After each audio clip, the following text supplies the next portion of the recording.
Hey, how's it going, guys? So today we're gonna review a little bit Project Motor Racing. There's been a couple of patches on top of patches and updates, so let's see. So far it feels pretty good. I mean, since launch there's been a lot of improvements, especially in the drivability of these cars. The LMDH cars still are lacking, but I think they made a little bit of progress. I think the brakes feel really good. I feel like they got it better than Assetto Corsa.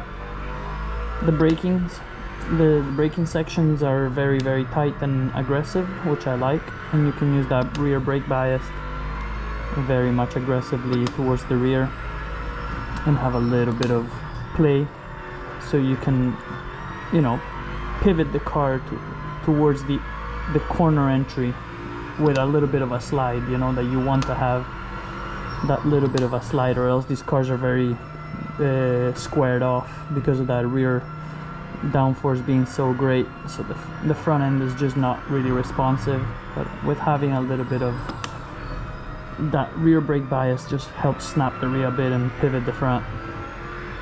I feel like they get that very right. There's still bits and pieces that I wish they improved. I feel like the community has given up a little bit on the game, so I'm trying to like boost up a bit of, you know, the commentary here and try to bring a little bit of content to convince some of you to get back into it.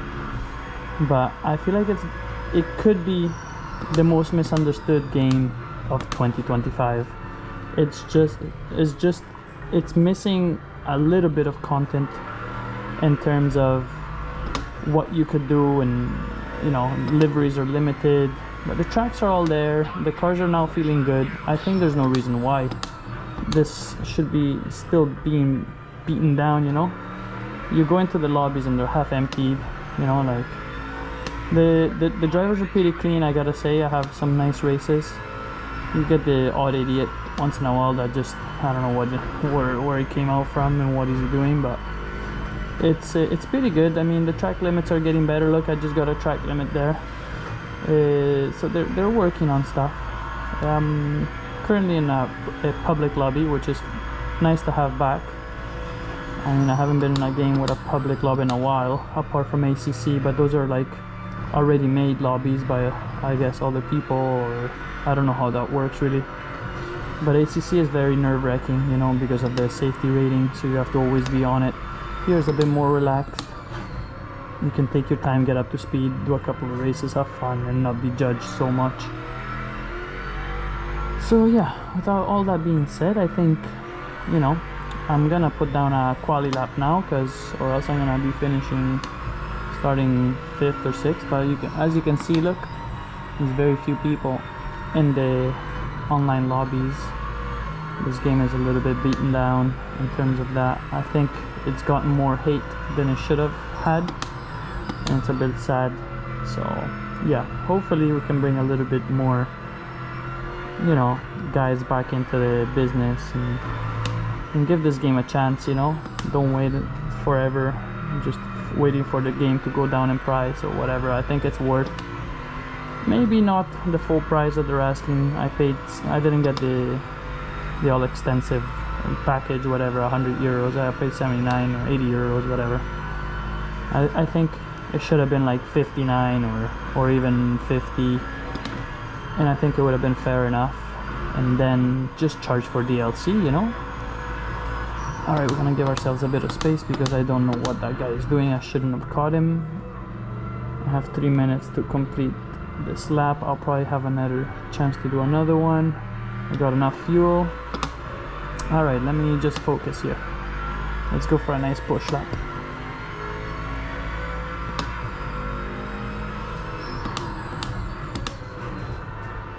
A little bit deep there into turn 1.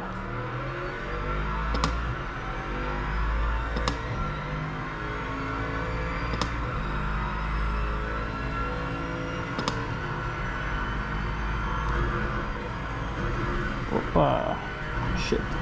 Might get track limits again there. Yeah. So yeah, just kind of a bit struggling to. I'm on a very low downforce setup. I think I'm just being a bit lazy there. I should have made that corner pretty easily.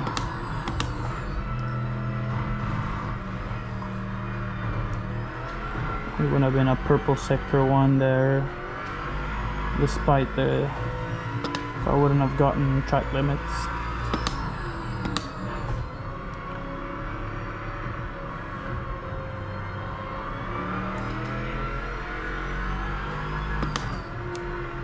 We'll have another chance. So yeah, just a little bit of a rant here during the qualifying. I'm gonna give you guys a little bit of a lowdown on what I think the game is lacking a little bit, and it's a little bit of that forward-looking content. You know, we're looking Ferraris, will be nice.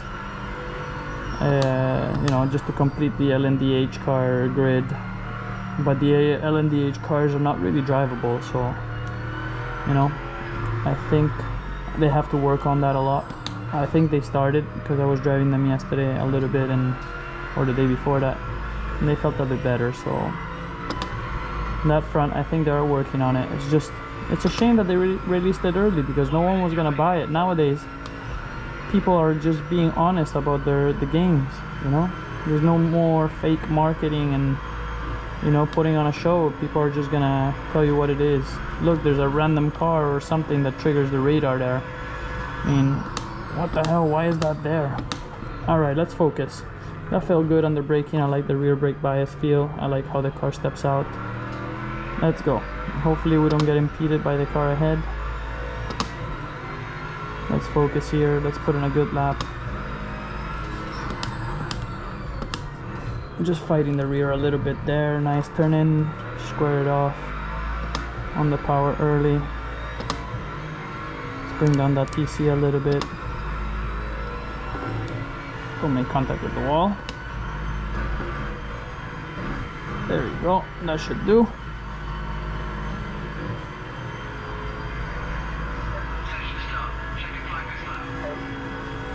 .21, I should be able to beat it.